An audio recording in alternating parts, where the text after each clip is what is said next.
అత్యంత కృప కలిగిన యేసుక్రీస్తు నామములో వాక్యాన్ని వింటున్న బిడ్డలందరినీ కూడా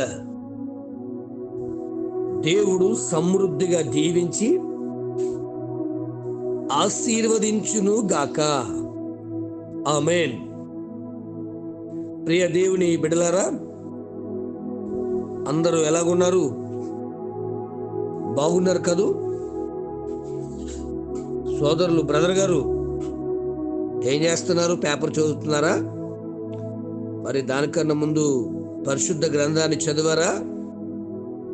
కొంతమందికి ఉదయం లేచిన వెంటనే పేపర్ చదవడం చాలా ఆతృత, కానీ దానికన్నా ముందు మరి పరిశుద్ధ గ్రంథాన్ని చదివి ధ్యానించడం ద్వారా మనం ఎంతగానో దీవించబడతాం.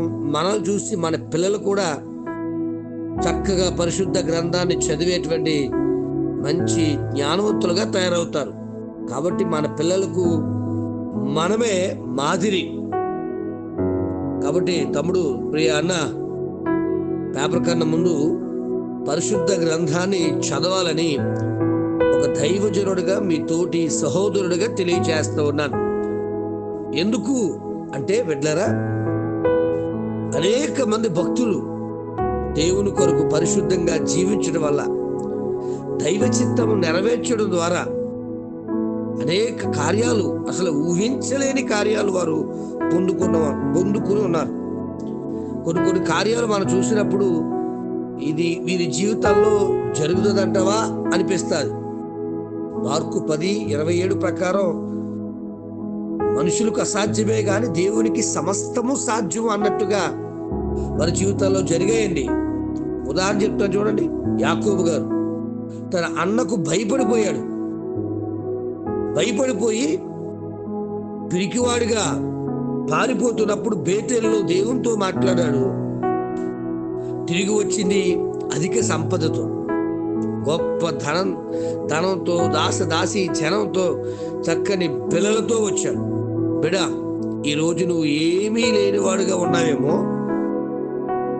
దేవునిని సమృద్ధి గలవాడిగా మార్చాలంటే దేవుని చిత్తానుసారంగా భయపడకుండా ఆయన చిత్తం వైపు ముందు కొనసాగితే తప్పకుండా దేవుడు దీవిస్తాడు.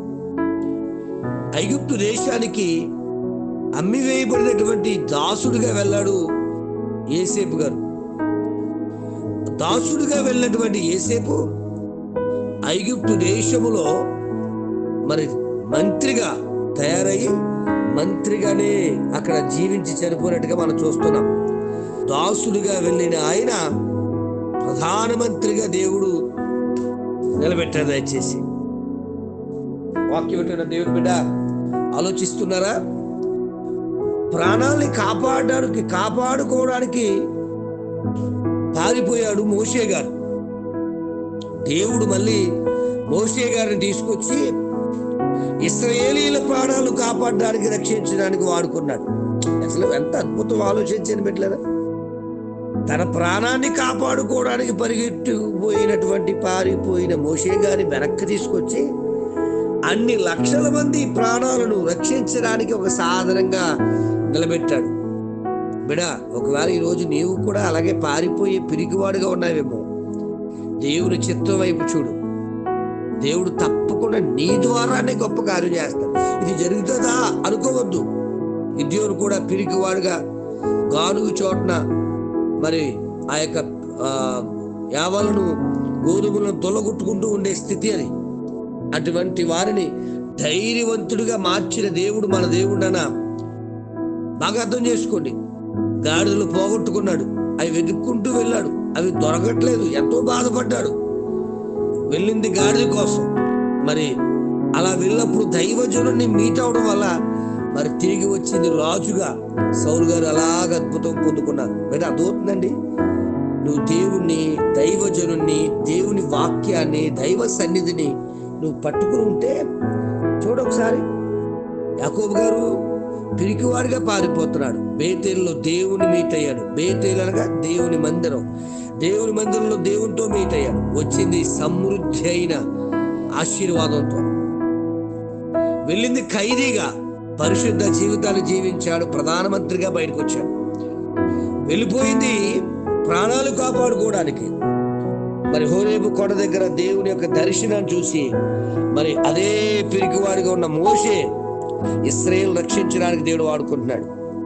వెళ్ళిపోయింది గాడిదల కోసం వెతుక్కుంటూ వెళ్ళాడు. దొరికిందో లేదో తర్వాత దొరకలేని స్థితిలో కూడా దైవజనుడి దగ్గరికి వెళ్ళి ప్రార్థన పూర్వకంగా దైవ చిత్తానుసారంగా నిలబడ్డాడు. మరి తిరిగి వచ్చింది రాజుగా. బాగా అర్థం చేసుకుందాం. వెళ్ళింది అన్నలకు ఆహారం ఇవ్వడానికి, మరి తిరిగి వచ్చింది ఇశ్రాయేలీయుల గెలుపుతో. దావీదు గారు కదా అన్నలకు ఆహారం పట్టుకెళ్ళారు. అక్కడ రోషంగా యుద్ధం చేసి ఒక్క లేడు. ఆ పక్కన గొలియాతు అయితే కేకలేస్తున్నాడు. దేవుని కొరకు నిలబడ్డాడు. తిరిగి వచ్చింది గెలుపుతో. వండరండి. ఈ రోజున ఆలోచించే, ఒకవేళ ఈ స్థితిలో నీవుంటే దైవ సన్నిధిని, దేవుణ్ణి, దైవజనుణ్ణి, మరి ప్రార్థనా జీవితాన్ని కలిగి ఉండు. తప్పకుండా పరిస్థితులు మార్చబడతాయి. ఇంకొక మాట చెప్తున్నా, వెళ్ళింది క్రైస్తవులు చంపడానికి, కానీ క్రైస్తవుల ప్రార్థన మరి తిరిగి ఎలా మార్చారు తెలిసే సౌలు గారిని. క్రైస్తవులు చంపడానికి వెళ్ళిన సౌలు క్రైస్తవుల కొరకు, దేవుని కొరకు, క్రీస్తు కొరకు ప్రాణము ఇచ్చేదంత గొప్ప వ్యక్తిగా మార్చేసింది. ప్రార్థన పరిస్థితులు మార్చేస్తుంది బ్రదర్. ఆలోచిస్తున్నారా మీ జీవితంలో? మరి ఇలాంటి స్థితుల గురించి మీరు ఆలోచిస్తూ ఉన్నారేమో. నాది ఇదే స్థితి, ఇలాగే ఉందనుకుంటారేమో. భయపడకండి, దేవుణ్ణి వెంబడించండి. దైవ మందిరంలో మరి దేవుని కొరకు నిలబడండి. దేవుని సాక్షాత్తంగా జీవించండి. పరిస్థితులు మార్చగలిగిన ఊహించలేని కార్యాలు. నిజంగా ఒక ఖైదీ రాజు అవుతారంటే అనుకుంటామంటారా?